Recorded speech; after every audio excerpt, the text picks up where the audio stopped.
안녕하세요. 머니위키입니다. 오늘도 실생활에 바로 도움이 되는 경제와 재테크 핵심 포인트를 정리해드립니다. S&P 500이나 나스닥 100 같은 미국 지수 ETF에 투자할 때마다 우리는 거대한 딜레마에 빠집니다. 국내에 상장된 타이거나 코덱스 같은 ETF를 사야 할까? 아니면은 환전해서 미국 시장에 상장된 스파이나 QQQ에 직접 투자해야 할까? 아마 이 영상을 보시는 분들 중 상당수가 이 고민 때문에 밤잠을 설친 경험이 있으실 겁니다. 오늘 저는 이 지긋지긋한 논쟁, 이 희대의 딜레마를 끝내러 왔습니다. 완벽한 최종 정리 완결판을 제시해드리겠습니다. 환율, 세금, 건보료 따져볼 게 너무 많아서 머리 아프시죠? 이렇게 복잡할 땐 이것저것 다 한꺼번에 생각하지 말고 정답이 아닌 것부터 하나씩 지워버리는 속어법으로 접근하는 게 가장 확실합니다. 자, 오늘 우리는 정답을 찾아가는 3단계의 여정을 떠날 겁니다. 가장 먼저 최악의 선택지부터 지도에서 지워버려야 합니다. 수많은 투자자들이 별 생각 없이 발을 들였다가 후회하는 함정, 바로 일반 계좌에서 국내에 상장된 해외 ETF를 매수하는 것입니다. 국내 상장 해외 ETF의 수익에 붙는 세금은 배당 소득세 15.4%입니다. 하지만 진짜 치명적인 독소 조항은 바로 금융소득 종합과세입니다. 이자나 배당 같은 금융소득이 연간 2천만 원을 넘어가는 순간 초과분은 근로소득이나 사업소득과 합산되어 최대 49.5%에 달하는 세금 폭탄을 맞게 됩니다. 심지어 건강보험료까지 수십만 원씩 뛰어오르게 됩니다. 반면 해외 직접 투자는 수익이 얼마든 상관없이 무조건 22% 분리과세로 끝납니다. 따라서 장기 투자 목적의 해외 ETF는 일반 계좌에서 국내 상장 상품으로 투자하지 않는다는 첫 번째 원칙을 기억해야 합니다. 최악의 길을 지웠으니 이제 최고의 선택지를 찾아야 합니다. 만약 여러분의 투자 목적이 노후 준비라면 연금저축과 IRP 계좌를 활용해 국내 상장 ETF를 사는 것이 압도적인 정답입니다. 첫째, 55세 전까지 세금을 한 푼도 떼지 않는 과세 이연의 마법이 복리 효과를 극대화합니다. 둘째, 나중에 연금을 받을 때도 22%가 아닌 3.3에서 5.5%의 낮은 연금소득세만 내면 됩니다. 셋째, 연간 최대 900만 원 납입 시 16.5%인 148만 5천 원을 연말정산으로 돌려받는 세액공제 혜택이 있습니다.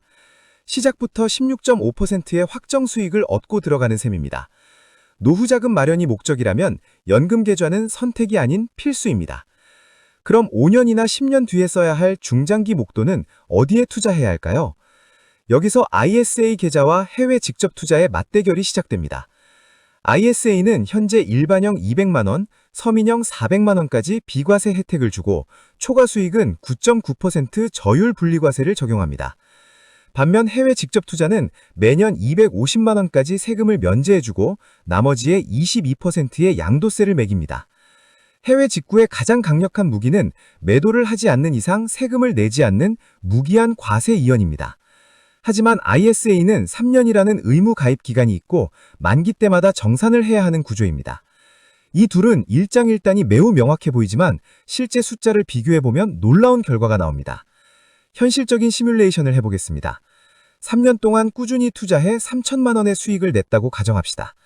해외 직접 투자로 매년 250만 원씩 부지런히 절세 혜택을 챙겨도 최종 세금 495만 원을 떼면 손에 쥐는 돈은 2,505만 원입니다. 반면 ISA 계좌는 가만히 뒀다가 만기 때 찾으면 세금이 약 277만 원에 불과합니다. 결과적으로 ISA 계좌가 217만 원을 더 벌어다 줍니다.